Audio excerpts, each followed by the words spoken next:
Give me just a moment or two to get my computer open.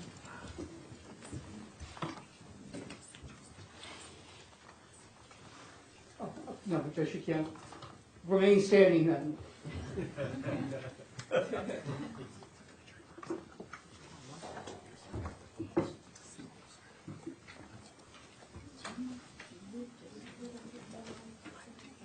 We'll go ahead and call the case. This is the time set for a return in CV 2016-002, 889 John Brakey versus Michelle Reagan et al. Counsel, why don't you go ahead and state your appearances. Good morning, Judge Michael Pilsky, appearing on behalf of the plaintiff. Good morning. Good morning, Your Honor. Colleen Connor, Deputy County Attorney with the Maricopa County Attorney's Office. I'm here with Edward France, and we are representing the Maricopa County defendants as well as Pima County defendants. Thank you. Your Honor, Jim McCaffrey and Tara Carlson on behalf of the Secretary of State Michelle Reagan. We're also making a limited appearance today on behalf of Attorney General Mark Ronovich, who was served yesterday in this matter. All right. Other folks? Anybody making an appearance? I'm sorry, I'm making a limited appearance on it right now.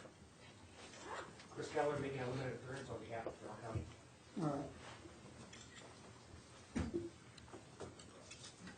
And I know I have Coconino County filed a motion. Is anybody here on their behalf? I'm just making sure. Don't see anybody. All right. Just to start, and yesterday I did have a brief telephonic conference. It was on the record with counsel, just to make sure that we had, I'm sorry, but unless you have been given express permission by the Media Relations Group, you are not permitted to record these proceedings. There is a recording that you can order. It's available, but I'm going to ask you to please turn off your cell phones and things like that.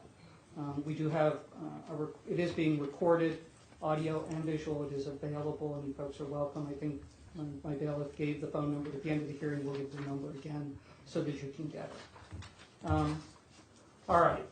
I had a brief discussion. One, we did resolve that the Secretary of State did not need to bring ballots or contested ballots, and frankly we can discuss what may be contested here a little bit today. And we also talked about a few other things. Give me a moment so I can see what my JA needs.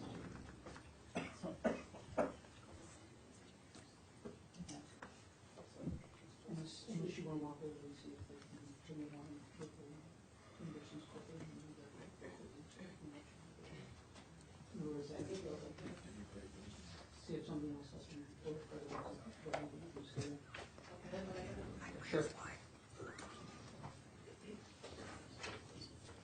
And what I'm trying to do is see if there's a courtroom that folks could observe this through what's called the FTR system. But, and please, I cannot answer questions, and I just can't do that. I'm trying to see if another courtroom is available where if you watched on a video screen. May we sit up here, sir? No. And I'm sorry, but nobody is going to sit in the jury box. I advised counsel of that yesterday. The jury box is a very unique place, and it is not a place that I allow anyone to sit other than jurors. All right. We talked also about folks that I know and people that I have met over the years and what I have done before. And I make this disclosure so that nobody says, gee, I wish I would have known that. But not because it creates any kind of actual conflict or would cause me to recuse myself. I have looked at this carefully. I certainly feel quite capable of being fair and impartial in this case. But I will go through these disclosures on the record. I worked on election laws and helped draft some of them, not the ones that are presently before us that I am aware of. The ones that we're talking about existed a long time ago.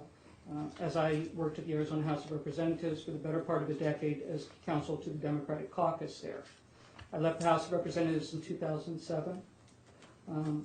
I did meet Michelle Reagan then. She was a representative, and then I believe she was a senator. I also worked with Maricopa County Supervisor Steve Gallardo and other elected officials. So I've known people for quite some time. I also met with members in Karen Osborne and Helen Purcell in that capacity and other election officials around the state.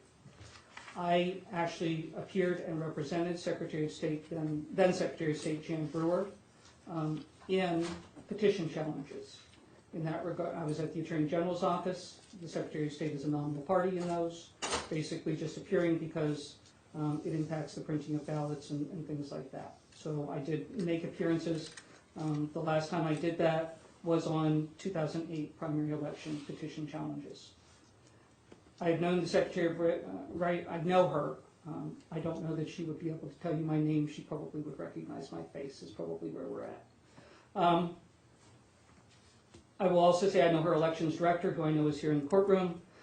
I don't say that I know him well. We worked on the town hall together on what's called arts and culture. I was the panel chair, and he was one of the recorders for that. I have worked as a troubleshooter for Maricopa County. Last time was in 2008 for the presidential election. Troubleshooter is a person who is very similar to a poll worker. It's just would have had 5 or 6 polls that I was responsible for helping maintain. They were all in South Phoenix, or Levine, and the Gila Indian Reservation.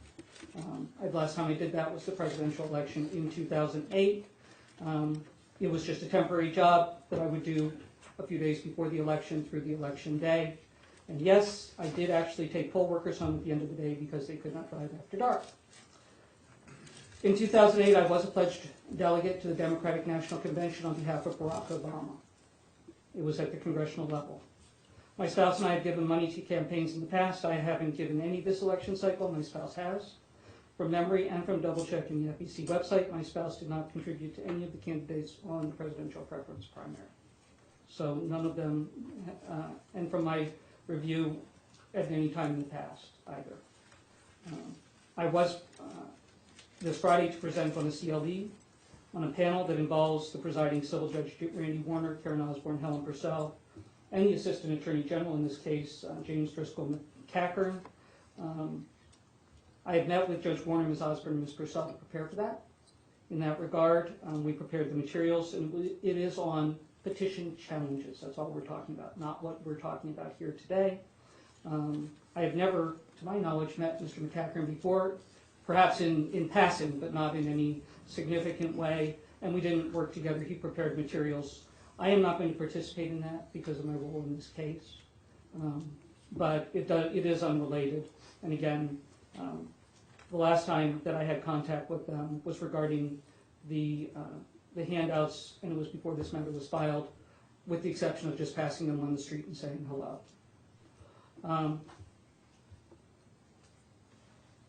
I did work with the presiding judge, Karen Osborne and Helen Purcell, on the process for petition challenges this year, just to make sure that we move them through. I am friends with folks on Facebook, including Ms. Purcell, Secretary Reagan, and 807 other of my closest friends and family, and I think that folks understand what Facebook friends are. Some of them work at the Secretary of State's office, the Attorney General's office, the County Attorney's office, County Recorder's office, etc. Mr. Kielski and I are not friends. I am friends with also Eric Spencer, who is the elections director for Secretary Reagan, though again, my relationship with him is the town hall event. Mr. Kielski and I are not friends. We have 25 mutual friends in common, and Mr. Kielski, one of them happens to be Secretary of State Reagan. So from my perspective, I don't have a conflict, but I am with folks walking out of here saying, gee, I Googled him, I looked this up, and I found it out later. I don't see any problem. I am, as I told the attorneys, happy to rule against anybody that is in this case, or rule in favor of them, depending on what I have before me. So with that, longer disclosure than I think had any obligation to make, but I understand that you folks are also very focused on making sure that you understand everything, so I've done that. Is there any concern on the part of any of the council? I'll start with plaintiffs. None, Judge. No, Your Honor. Anyone else? I'm getting a no, so we're going to go ahead and go forward. Trying to move the scheduling along and figure out what to do. I have several motions to dismiss, one filed by the Secretary of State's office through the Attorney General.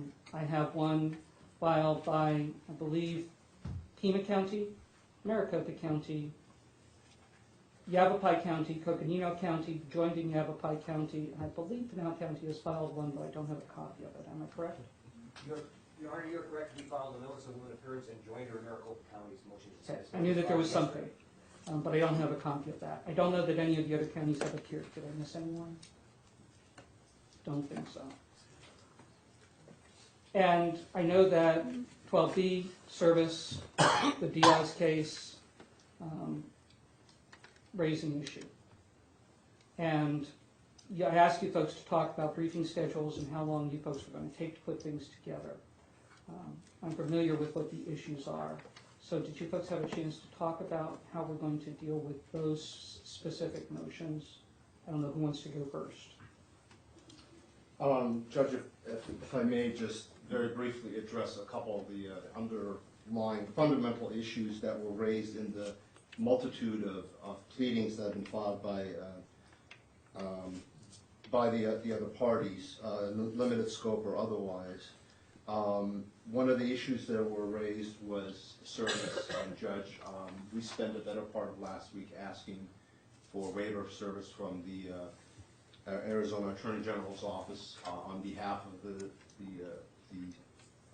state defendants, and we were unable to obtain that, so we procured personal service yesterday, and we will be asking the court pursuant to And who are this? Is that on the governor and the attorney general? on the governor, attorney general, and the secretary of state, because we could not get them to agree to a waiver, and therefore we will be asking procedurally pursuant to Rule 4 to have the court order them pay the costs of that service as well as the costs for the application for applying for those costs. What about the counties? I'm sorry? What about the counties? Well, I believe that there's a statute, the statute provides that the counties are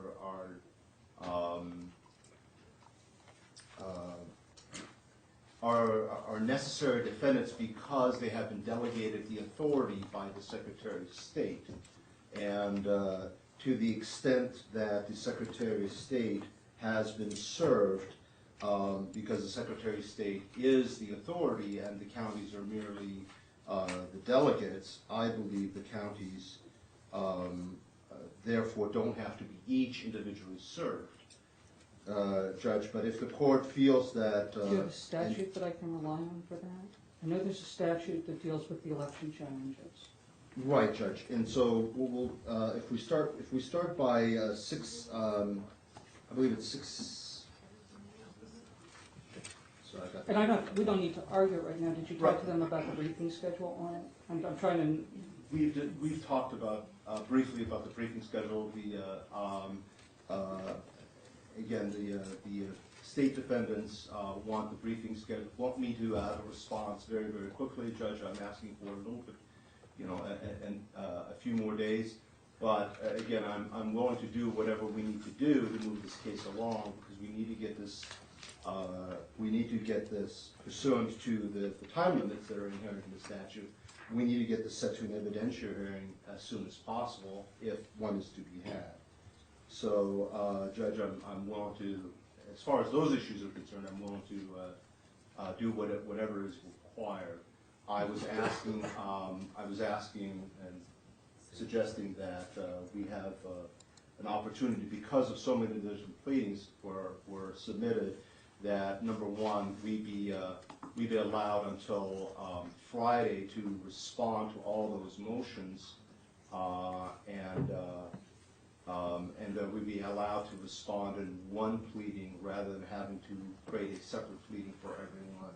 Judge, again, I mean, you can look at the slightly unbalanced courtroom. I've got a lot of people that are interested in this behind the bar, but on this side of the bar, there's me, and then over here we've got half a dozen or more individuals. So, Judge, again, I'm the one doing this. It seems to me that most of the counties are pretty much raising the same issue, And except that's for why- Maricopa. Right. Maricopa may be having a little bit slightly different. And again, that's why, Judge, I would ask that the court give me a reasonable amount of time to respond to each of the points, and if the court would allow me to respond in one pleading rather than having to file, I believe my count now is 5 or 6 different responses. And I don't have a problem with the one pleading as long as you specifically identify this as Yavapai, the ones that raise it and address it that way. I'm fine with that. My concern is the timing. And I'll just review the statute as far as the timing, because this is where I see the challenge. By scheduling a hearing for today, in a lot of ways, you were given the maximum amount of time to serve folks, because the hearing has to happen by today, or for good cause, I can extend it by 5 days. The challenge is 5 days from today, because you can't count today, is Wednesday, Thursday, Friday, Saturday, can't hold a hearing on Sunday. So the longest I could extend it would be through Friday. The hearing has to start by Friday under the statute.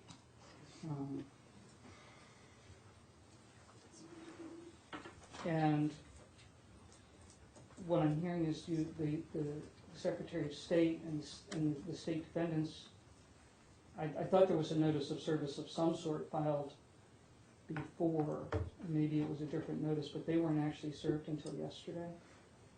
Well, again, Judge, this is the issue that they raised, that the state defendants raised with us. On the day that we submitted the original pleadings in the Superior Court here, I went down to the Executive Tower and we delivered a copy of that. And we were receiving some pushback from that, saying, well, you can't serve, you're a party, you're an attorney for a party, you can't deliver these documents since they have to be personally served. We were trying to get a waiver of service, and they were saying, well, no, we're not a proper party, so we're not going to waive service. So as I said, we procured personal service yesterday at an additional cost to the plaintiff. As far as the county defendants, again, if the court believes, and in the abundance of precaution, that personal service is necessary, we'll get personal service done today, Judge. That's not an issue. It's going to be a significant expense. And again, because we've asked, I would argue because we've asked the state defendants for a waiver by way of the Secretary of State, and they have refused, then we would ask that those costs can be shifted onto the state defendants. Or I can ask the individual representing the various counties here present today if they're willing to, on the record, waive service for today's purposes. Again, pursuant to Rule 4, the requirement to save costs. Let me ask you this, if service had to be done and it was not done timely for the counties, what happens? Can I go forward? Well, I don't see why not, because even if one or more of the counties is dismissed, not relevant to the issue, which is the issue is, and Judge, if you go back to our complaint is saying the Secretary of State certified this election. The certification should be voided because this election was largely the results of the election were provably not correct. The conduct of the election, again, right from our complaint, there was miscounting, there were illegal votes, and there was an overall denial of the misconduct of the election itself. So, Judge, again, the heart of the issue is we've asked this court, we've asked you, Your Honor, to order that the Secretary of State void her certification of this election. So let's say I do that and the counties aren't parties, what happens? That's it. Then at that point, if the state parties want to go to some alternative means of determining what the outcome would have been, as long as they comply with state law, they can do that. If they want to conduct another election, they can do that. It's all up to them at that point. Okay. But the issue is the Secretary of State as the chief elections officer. The Secretary of State has gone and said, well, I'm getting all this information from these 15 counties, and they're telling me this, and I'm going to go ahead and put my rubber stamp on it. And we're saying, no, based on the evidence that we're going to be able to present, you couldn't have done that. You knew, you should have known that this election was not a proper election, was not conducted according to Arizona law. But all I can do is void it. I mean, I don't order a new election at that point. I don't have the I votes don't to do it. I don't think there's authority for this court to order a new election, but there's I don't certainly think there is authority. either. That's why I'm asking you. That's why we didn't ask for that. Okay. And again, we're just looking at what the power of this court is. In an election contest, the court can look at the contest and say, well, wait a second, this was not a proper contest. And in this case, because of the unique category of election that the presidential preference election was, there isn't a winner that's declared, there's simply a result that's declared. And all we're saying is we're asking, pursuant to the statutes, Judge, you have to order the Secretary of State to void her determination that the results are valid results. Let me ask you this, because this is the next step then is is anybody, the parties use that information, and that's who uses that information. Sure. They use it, I think there are 3 parties that were involved. And was it the Democrat, Republican, Green Party? Or I believe that's correct, Judge. with the Green Party. But no one else does. So does voiding the election have any consequence to them at all? Do they just follow it, not follow it? I mean, they can do that anyway. Absolutely. It's, at that point, it's up to them, and it's up to their own internal documents. Again, that's the bizarre world we find ourselves in, is that the Arizona Secretary of State has certified the conduct, has certified the results from this election. The purpose of that election was for internal party matters. And again, Judge, I'll tell you from personal knowledge, that's why the Libertarian Party repeatedly does not participate in this, because that's an internal matter for a party that should not be, the state should not be required to bear that burden. But nonetheless, that's not an issue here. The issue is, if the state has taken that responsibility, it is still required then at that point to conduct its elections according to the statutes, and that's what didn't happen. Okay, let me go ahead and probably start with Secretary of State, because I think at this point you're the one who's been served here in the room, and you're going to be the Attorney General. Thank you. And not you, but your client. We're actually making a limited appearance on behalf of the Attorney General as well. I want to clear up a couple of errors in plaintiff's discussion of service.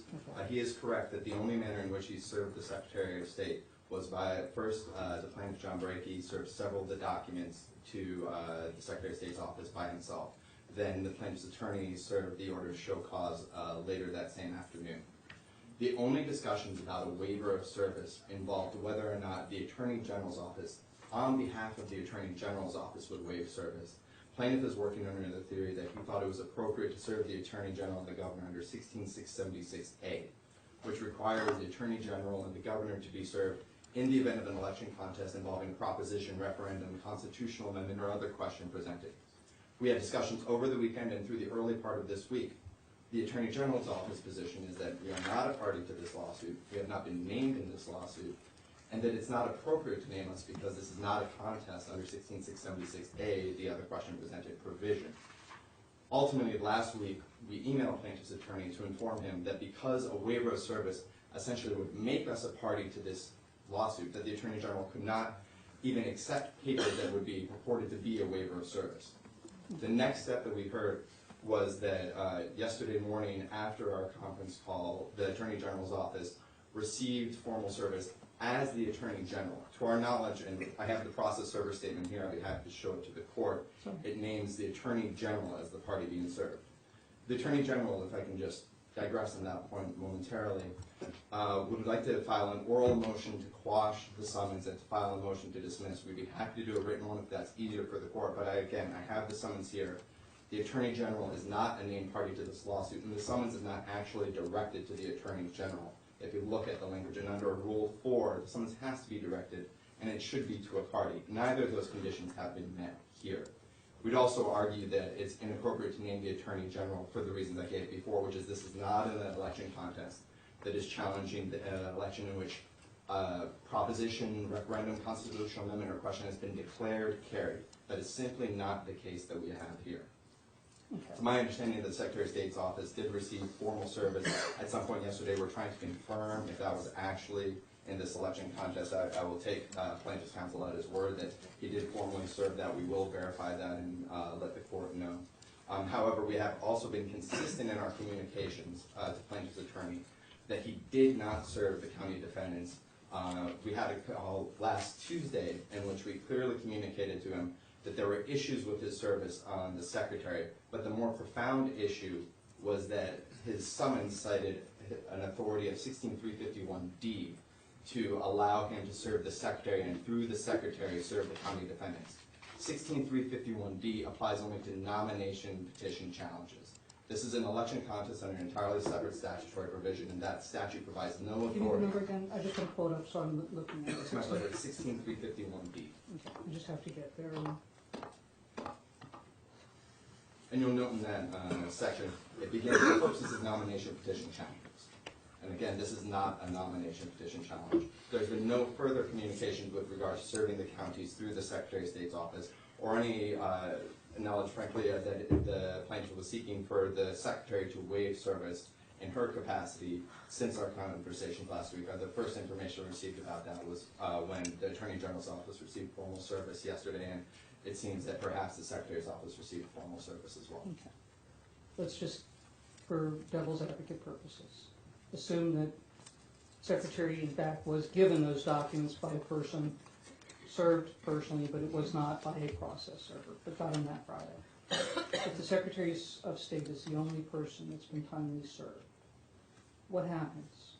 He's saying, all he's asking for me is to void her order saying these are the results of the election on a statewide basis, not anything else. Your Honor, I think plaintiff is held to the allegations he makes in his complaint, and if you look at plaintiff's complaint, there are only 2 allegations that actually involve alleged violations by the Secretary.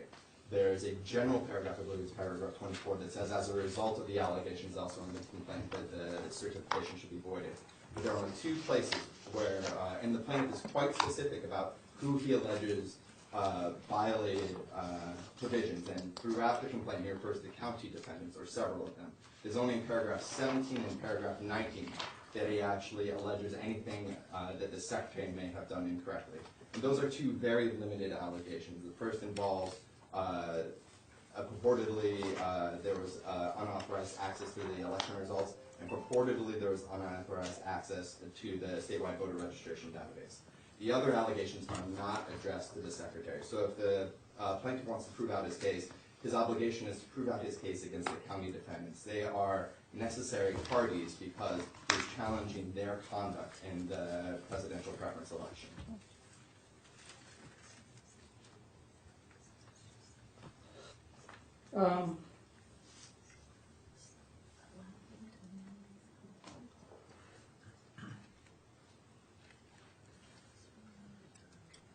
And the governor's office isn't here. I understand that they were served yesterday with summons, but they're not a party, and so they're not here, as I understand it. Okay. And I would emphasize, just for the record, as Your Honor knows, that the Secretary's role in certifying election results is a limited role. It is a largely ministerial function.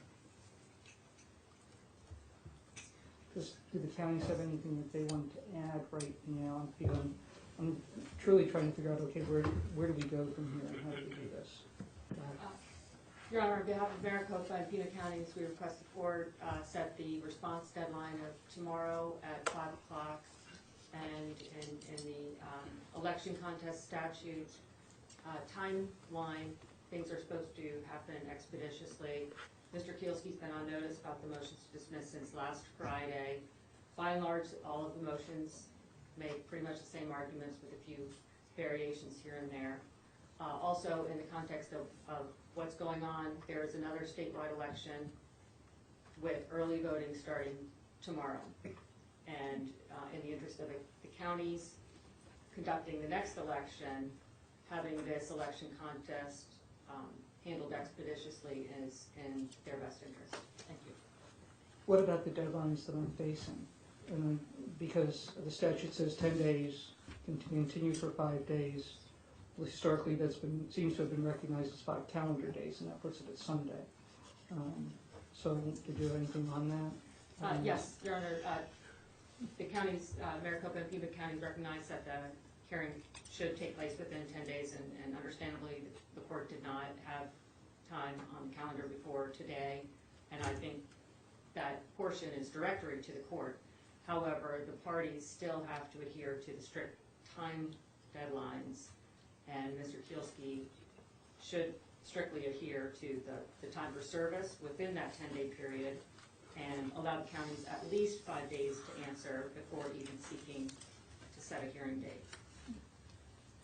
And my question is, can I give him the 5 days and set the hearing for next Monday under the statutes? Your Honor, I don't think there's been any good cause showing at this point. I also think further delay is opening up the argument of latches, because this certainly will have a prejudicial effect on the counties, and this delay is unreasonable. How does it explain the prejudicial effect, if you could, on the counties? Because in most of these, we're talking about, we gotta print a ballot, we have to move forward, and it has to go out to the overseas folks first, and we got 3 days left.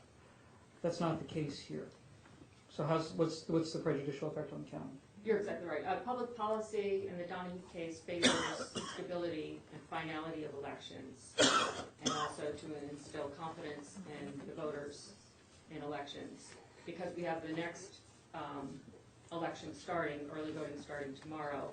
For Maricopa County alone, 1.3 million ballots are going out starting tomorrow. Those ballots are going to start rolling in.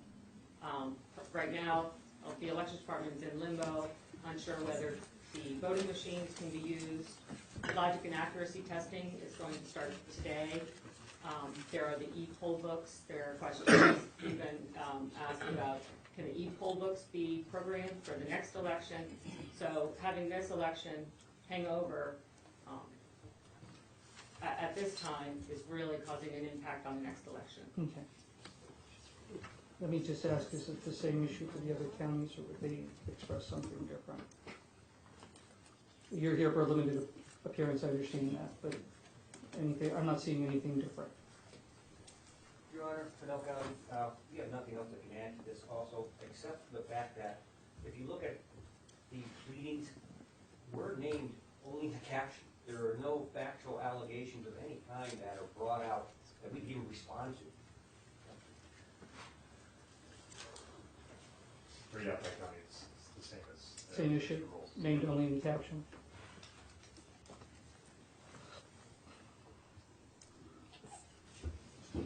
Your Honor, if I may just briefly, we have. Okay, and then I'm gonna come back to Mr. Kielski, because I'm gonna ask you about the good cause question, because that's where we're headed. I just confirmed the Secretary's office was formally served yesterday. We have confirmed that. Thank you, I appreciate it. So, Mr. Kielski, good cause to extend. Well, We're talking about extending through Monday at the latest. So everything needs to be ready to rock and roll on Monday, And that's because of the fine, that's time fine. frames we're looking Fine, at. Judge, as I told the state defendants here, Judge, if the court wants to set the hearing this afternoon, I'm good to go too. I mean, we just want this The on. problem is, the statute says Right. they get 5 days to answer, and then a hearing can happen. I can't do it on less notice than that. Right. So let's talk about the good cause, Judge. Again, I think the court mentioned the case Diaz versus Superior Court. There's another matter, Babnew versus Linneman, an 87 case. Untimeliness of hearing on election contest did not preclude trial court from proceeding where the delay was caused by the trial court's failure. So again, in this case, and I put this back on. I understand. Don't worry, I promise not to jump down anyone's throat. We set this hearing today. Right. And Judge, this is why, in part, there was some confusion. I had originally thought, based on the proposed form of order that I had provided to the court, in which the court had signed, that today's hearing was the hearing, the order to show cause, rather than today's hearing was maybe the return hearing for a future order to show cause, which is why I thought we were safe, because we were right on that 10-day mark. And again, then I learned, I think, on Friday or yesterday, that it was actually today was the return hearing, and so that's where we're back to. This issue, and again, I'm not so much interested in pointing fingers or not. I'm more interested in allowing the plaintiffs an opportunity to present their case and to conduct the hearing, so that we can show that this, that the election conduct fell short of what's required by Arizona law. Let me ask, because, and the one county has brought up that nothing in the complaint relates to a number of these counties. I understand why you may have named them, but which counties are you saying did something wrong? Well, we know, and we clearly pointed out that Maricopa County, the very well-known, very public issues came up, and then again, I think the court can take judicial notice of what has been widely reported. Why don't we go through just Maricopa County? Right. Next on the list. And we believe that there were some issues in Pima County, and we believe that there were issues in Santa Cruz County. And those are the three counties that we specifically focused on whether or not any specific acts were alleged in the complaint. We have provided that information to the state defendants. We previously told them that those are the three counties. So is it fair to say that the other counties are, what would be in essence a nominal party that here because, and any service on them would be not because you're planning on, it would be the three counties that we just talked about? That is correct. And Judge, let me just briefly address that issue because, again, the issue was raised about whether the Secretary of State is a mere ministerial duty, and what the relationship is that. And Judge, this is unfortunately, just addressing this. There's been a lot of the finger pointing going on where the Secretary of State and counsel for the Secretary of State is saying, well, that's the counties, and the counties are. And again, Judge, the issue is very clear here. The Secretary of State is the Chief Elections Officer. It is her duty, and if she delegates that duty to the counties, pursuant to statute, that doesn't relieve her from the responsibility of having to either to personally comply with that, or to the extent that those duties are delegated, require her to make sure that the counties, those that have those delegated duties, have complied with the statutes. And again, Judge, without getting into a lot of it, the election statutes make very, very clear that the elections manual is and has the force and effect of law, and a violation of the elections manual is in fact a misdemeanor. So again, the Secretary of State, who we've named and who we've served, is the individual who at the end of the day has to make a determination, which I don't believe is ministerial at all. She can't just simply gather all this information from those parties who have done the work that she's responsible for, and say, well, they say it's okay, so I'm not gonna look under the cover and just go ahead and rubber stamp it. That's the issue here, Judge. And again, I would say that going back to the original question, good cause. Good cause is, I believe today was the order to show cause. The court has set this today as a return hearing. Well, if that was the case, though, wouldn't that completely defeat your case because service didn't happen 5 days ago? Well, I guess I'm struggling because if you thought today was the hearing, then everyone needed to be served under the Diaz case at least 5 days ago.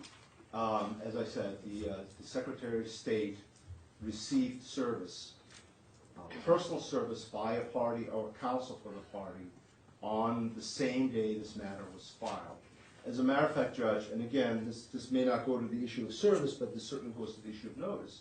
By the time we got down to the executive tower, they already had the pleas because they were provided them by the clerk of the court electronically before we even got there.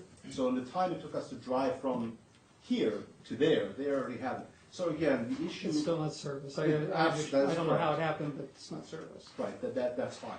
So then the issue becomes, well, under these circumstances, is it a failure of service for the documents to have been personally delivered, especially under this really super tight timeline? Because again, the court is correct. It is calendar days, not court days. So the pleading was filed the complaints were filed on Friday, and they were hand delivered to the Secretary of State that same day. By Monday, Tuesday, discussions were had about waiver of service, and those discussions proved not fruitful. And so again, in terms of laches, Judge, we did what we could under the rules to try to move this matter forward. And whatever delay there was, it was not a delay on our part. It was, to some extent, it was in the communications that eventually broke down, the negotiations about obtaining the waiver of service. But regardless, Judge, I see no reason that... Let me ask you this, because Sure. I struggle with what evidence are you planning to present? Because we're not talking about days and days and weeks of trial. Oh, no. What is it that you're talking about presenting? Well, as attached to the complaint, Judge, the court saw or may have seen that there were a I did, number I of read it. affidavits attached. A number of the individuals that provided those affidavits will be witnesses. We have a couple of individuals, one individual who was, much like Your Honor, a poll worker and certified to be a troubleshooter, will come in and testify as to in what she observed in Maricopa County on the day of the presidential preference primary, and how terrible that process went, and how many people came to her again and again, whose voter registration had been changed from what they had submitted. And again, that goes directly to two or perhaps three of the key points that we've, the key allegations that we raised in the complaint. So that is a key witness that we're going to bring in. We're going to bring in other individuals, again, who were the individuals who had experienced some of these very issues, talking about how their voter registration was changed without their knowledge, without their authority, without any input from them at all. We're going to have experts that we propose to bring in that are going to testify as to what they've reviewed as both on the statistical issue regarding the approximately 12% lower voter turnout allegedly in Maricopa County versus what it could have been or should have been. Let me ask, is Yes. there any, I don't see anywhere in there that there's a statistical analysis that suggests the outcome of the change. And that's where I struggle, because Absolutely. I don't and would never condone someone not being allowed to vote improperly. But at the same time, we're here post-election, and if everyone was equally disenfranchised, which is what I believe you're saying, that there was, you know, it wasn't one particular candidate's people and only those people, it was, in, you know, a general issue that arose, what is there to suggest the outcome would be different such that I would go through this? And not focus instead, where some people are focused, which is on how to make sure this doesn't happen in the future, instead of avoiding certification. I think the court has zoomed in on exactly the key issue here, Judge. The issue of the outcome, and I believe that was raised by one or more of the state defendants, the issue of the outcome is a distraction, Judge. When one focuses on the outcome and whether or not plaintiffs can show that there would have been a different outcome, or even allege there would have been a different outcome, it shifts, and it's a misdirection, shifts the focus. Judge, the conduct of elections has to comply with state law. Nowhere in the election contest statutes does it say anything about that the plaintiff has to allege that there would have been a different outcome. As a matter of fact, I would argue, Judge, if outcome is going to be an issue, it is the defendant's burden to show that the outcome would not have changed had the election been conducted as it was required to be conducted under state law and under the elections manual. And to shift that burden to the plaintiff to argue that when there is evidence, again, enough evidence that the court can take judicial notice of what's happened in Maricopa County, but certainly evidence that we're going to be able to bring to court that the conduct of these elections did not comply with state law. Why is it the plaintiff's burden to show that the outcome would have been different rather than the defendant's burden to show that the outcome would not change? It is arguably as I said, okay, largely a distraction. Yes, Judge, it certainly is possible that the outcome might not have changed. But is that the issue in a society such as ours, where we tell the voters, the people at large, you have a voice. You have a voice in your government. You have a voice in helping to select your leaders. And then have a conduct of an election such as this, and then have the defendants in this case go, well, you So can't. let me ask you this, Yeah. coming back to, are we talking a day with your witnesses? Yes, Judge. And for the state's purposes, and the Secretary of State, assuming service was sufficient on that Friday, would be a party, and you filed an answer raising that objection, so I'm not asking you to waive it. What would you proceeding with, as far as your evidence?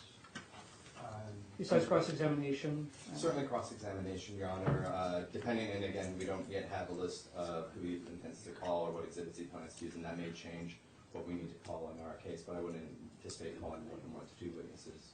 Okay. And there are 3 counties who potentially are involved in this.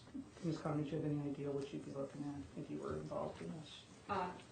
Your Honor, definitely cross-examination time as well as perhaps an hour to put on the county witnesses. Okay.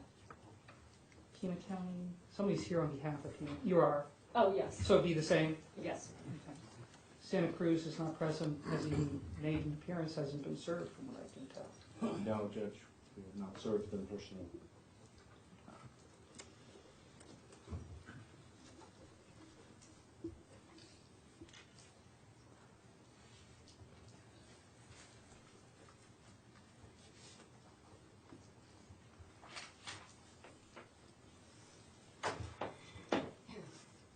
And I'm trying to figure out the best way to move forward efficiently and effectively.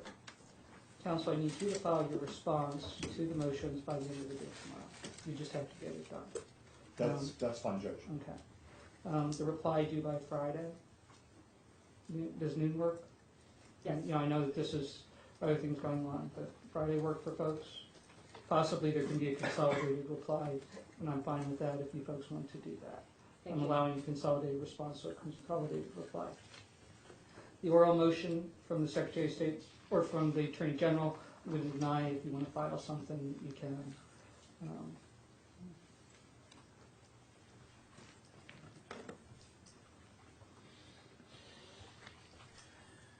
I don't know how I move forward without service on the counties.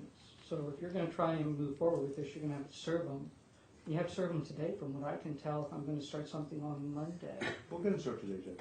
It's the only way that I could do it. And I don't know that it's going to be effective at this point because of the late notice. That's what these motions to dismiss are going to be about. So I would suggest folks talk a little bit here after the hearing to make sure how you want to proceed.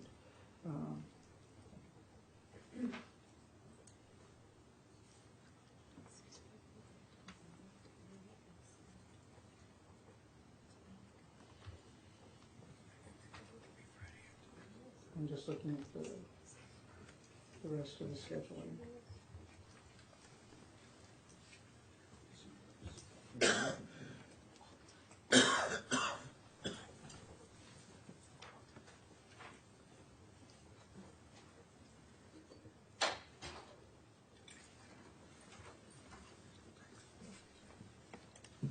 And I guess what I'm going to, for purposes of this, I don't know that good cause has been shown. That's what you're going to have to do in your motions or your response. That's what you're going to be filing.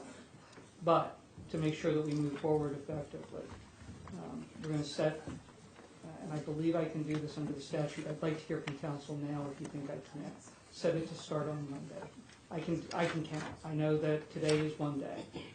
Then if service happens today on parties, then Wednesday, Thursday, Friday, Saturday, Sunday. Sunday arguably would be the 5th day. Does counsel believe I can't start the hearing on Monday under those circumstances? And I'm happy to hear from folks if counsel thinks that's the case. Ms. Conner? Your Honor, I think Monday would be fine. I Okay. would like to request the court also order the plaintiffs produce a list of witnesses, and also the counties plan on filing a motion in limine to include testimony of opinions by non-expert witnesses. Sure. And there'll be motions in room, I'm certain. Again, I'm not resolving whether or not the service is going to have worked. That's something you folks are going to sort out, but I can't hold back on getting everything else lined up while that briefing is happening. Sir, you are in violation of this court's order. You know it. Yes. I see you holding your camera up. No, I was given permission by the court. Yeah, he came up right in time. Okay, I'm sorry. Yeah. You're. I apologize. I mean, No, yeah. that's okay. You're fine. If you talked to Vince, I did. Yeah, he and I both did. I did not mean to. I just wanted to make sure Totally cool. you understand. Yeah, I'm fine. All right, sorry about I'm gonna that. start recording again. You're welcome to. And that's what I told folks, that they had permission from the media relations folks, they were welcome to. I didn't realize that you were one of them. I didn't see it earlier, I would have said something. Yeah, I wear a t-shirt. I know it's hard to tell. All right. I had two parents who were teachers. Your Honor, we're still examining the statute. We have some concern about the language that says it has to be within 5 days. For practical purposes, we don't have a problem with Monday, but we do need to reserve the right to make sure that if there's a statutory bar on it going past Friday, we need to look into that. Okay. And if I could just, one point of clarification, we understand the oral motion has been denied. We will file a written motion today. Can that be on the same schedule in terms of response or reply so that we have that before the court? I think so. I mean, it just all needs to be addressed very quickly. So you'll get it filed and make sure you email it to Mr. Kursky so that he has it. And just, it's the Secretary of State's, and if the governor's going to make the same thing, I suggest that it happen. I don't know whether you're representing the governor on that, but they need to happen quickly. We will communicate to the governor's office. Okay. And Judge, is it the court's preference that does the court get these pleadings quickly enough if it's filed? Email them to my JA. Okay, What happens on e-file is it can be it's not as fast as email. okay. Sometimes it can be a 24-hour delay before they come All out. right, I'll get the contact information from you, Jay, and then we'll be sure to email copies to the Sure. chambers. Thank And you. everybody needs to do that. Anything you file send to my JA by email. We'll make sure you have that email. All right. Deborah, what time can we start on Monday? Okay, that's fine. What's in the afternoon? We're gonna have to move it. There's certain things that end up taking priority, so we'll have to move that. And Tuesday is open? I think, from what I heard here, we can be done in a day, but we could have Tuesday morning in case we need it. Your Honor, if I could just ask, if the counties that are further out, who have to travel that morning, if the hearing starts at 9 o'clock, if the other counties would be excused from appearing until 10 o'clock, if they so choose. And I would excuse the parties who have been identified as nominal parties. The only parties that and it just seems to me appropriate, that have been identified are Maricopa, Pima, and Santa Cruz. Anyone beyond that, I don't want to have folks needlessly making a trip if they're not going to be required. Now, that doesn't mean you folks can't be here, but I don't want to have you making a trip unnecessarily.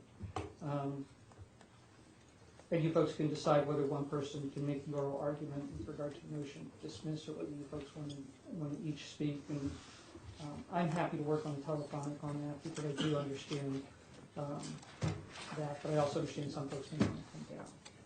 So I would waive the presence of all the counties except Maricopa, Pima, and Santa Cruz for purposes of Monday's hearing. Mr. Kielski, do you have any problem with that, given what you've identified here? I do not, Judge. Okay. Before I do it, I want to make sure that you were heard. All right, so that's what I'll do for purposes of that. And so that folks know in the audience, you can't raise your hand, I can't answer questions. Mr. Kielski can talk with you afterwards. I'm not trying to be rude, I just can't. All right. Schedule, can you exchange your witnesses at the same time that you do the other things? You've got a lot to do over the next day. Yes, Judge. Okay. And county, can you get your, county and state, the three counties we're looking at, Pima, Maricopa, and Santa Cruz, you can get those together? Yes, Your Honor. Okay, Santa Cruz has not been served yet, but I'm assuming that they can get on board very quickly. Do we expect Pima County to be here separately? Do you know, Ms. Collins? I believe they will be here separately. Dan Jerkowitz, Deputy County. And Santa Cruz likely would be the same under those circumstances? I believe so. All right. So let me ask, just given what we've set up here, anything else we need to do here today? Mr. Kielski, from your perspective? No, Judge, I think it's pretty clear. I'll be responding to the various pleadings. I will be responding to the motion that I believe is going to be filed shortly by the Attorney General. And I will provide a list of proposed witnesses and potential exhibits to the state defendants. And I will try to do that. I just want to be sure that I got everybody's email address before we leave here today, just to be sure that we'll do it. If you folks make a list, we'll make a copy for you. So make a list, we'll make copies so that you have it. That way my JA has it as well. Probably the best way to go. Thank you. How about let me start with the state. Anything? Your Honor, just preserving our objection so that we can review the 5 days good cause question. And then, again, just to clarify, I know there are a number of motions, but that the motion for inspection is still live in the Secretary. Can you do that before the end of the day, and if there's a motion so we can deal with it? The motion for inspection is already pending, though. We filed that last week. It was, Right. so that was over there, and we will file the Attorney General's motion to dismiss today. But I'm talking about the motion, if there's any objection on the 5-day issue, can we get that in Yes, before the end of the day? And Yes, that way sure. folks know what the issue is. I understand, I can't say I have researched that completely. And and if we're, quite candidly, if Monday doesn't work, then there's no day that will, because those counties haven't been served. And so it's either Monday works, or I think there's nothing I can do as far as an evidentiary hearing. So look into it. All right. Anything else for the other folks? Judge, just to Yes. clarify, Monday will begin with arguments on the motion to dismiss. Likely. That's kind of how I see it happening, but the folks need to be ready for the evidentiary hearing, because I've got to keep the train moving. I can't say, okay, we'll do this and then we'll see, and then we'll set an evidentiary hearing. The train just has to keep moving all the way down the track, and some things are just moving at the same time. Parallel tracks. Thank you. Okay. Judge, another issue, because of the intense public interest, could we ask the court to locate a courtroom that has more space for audience, as well as, again, potentially we will have quite a few witnesses that will be testifying as well? Well, and I don't know that I can, but we can certainly look at it. But one thing we can always do is see if we can also arrange an alternative viewing location where we can have screens and folks can observe it live through the FTR system I was talking about, though they wouldn't be in the same courtroom. Thank you, Judge. We'll see what can be done on that. I'm just trying to think, if you file that motion today, if there's anything with regard to the timing, you'll need to reply to that as well, or respond to that tomorrow Absolutely. and Friday. We're just all on the same track. Everything happens by Friday. Go ahead. I'm sorry, were you saying the motion for the counties to file? I'm also going to file a motion in limine. Right. We'll file that today. Yeah, I just want to keep them, because everything needs to happen so it can all be resolved, folks can read it, and we can move forward. All right. One last thing. Folks have been calling my court, and I have no problems with folks calling. The scheduling, how evidence is handled, how Skype is handled, things like that, are things that Mr. Kielski is aware of. What I do is ask you to contact him about that. We are, and I'll just explain to folks, we have the electronics. You folks are actually welcome to come down if you want to see how they work and practice with them a little bit. They're fairly straightforward. There's nothing exceptional. It's an Elmo. It shoots up on that screen. The witness will have whatever's on the screen in front of them on a smaller screen. We also have the ability to hook computers up if you want to do PowerPoints or things like that.